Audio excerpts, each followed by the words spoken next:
आणि राज्यात पदवीधर आणि शिक्षक मतदारसंघाच्या 4 जागांवरती निवडणूक पार पडते। महायुतीमध्ये आज या 4 जागांवरती खलबत होण्याची शक्यता आहे। 2 दिवसात 4ही जागांवर महायुती नावांची घोषणा करेल असा अंदाज आहे। एबीपी माझाला उच्चपदस्थ सूत्रांकडून माहिती मिळाली आहे। तसंच विधान परिषदेमध्ये महायुती मनसेला मदत करणार का याकडे सुद्धा राजकीय वर्तुळाचं लक्ष असेल। मुख्यमंत्री एकनाथ शिंदे, उपमुख्यमंत्री देवेंद्र फडणवीस याविषयी सह्याद्री अतिथीगृहावरती बैठक घेण्याची शक्यता आहे। दुपारी 1 वाजता बैठक होईल अशी चर्चा आहे।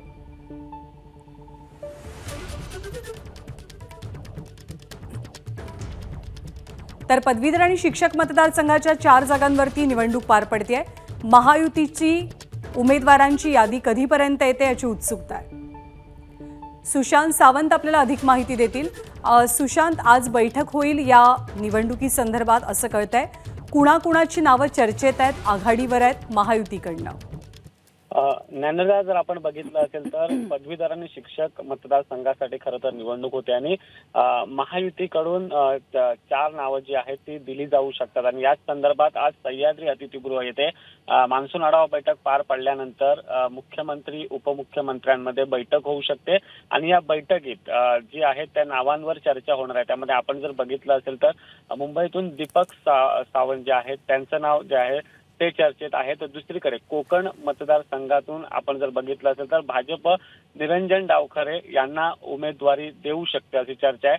तर दुसरीकडे मनसेने देखील उमेदवार दिलेला आहे। त्यामुळे आता नेमकं मनसेबाबत महायुतीमध्ये काय निर्णय घेतला जाणार, मनसेला खरंच ती जागा सोडली जाणार की भाजप ती जागा लढणार यावर देखील चर्चा होणार आहे। मात्र निरंजन डावखरे जे आहेत ते कोकण पदवीधरसाठी तयारीला लागले, त्यांनी त्याची तयारी देखील केली आहे। त्यामुळे आजची बैठक महत्त्वाची असणार आहे, जी दुपारी होण्याची शक्यता आहे ती। त्यामुळे आजच्या दुपारनंतर जर बैठक झाली तर त्यामध्ये काय चर्चा होईल हे देखील पाहणं तितकंच महत्त्वाचं ठरणार आहे। सुशांत, धन्यवाद या माहितीबद्दल। एबीपी माझा, उघडा डोळे बघा नीट।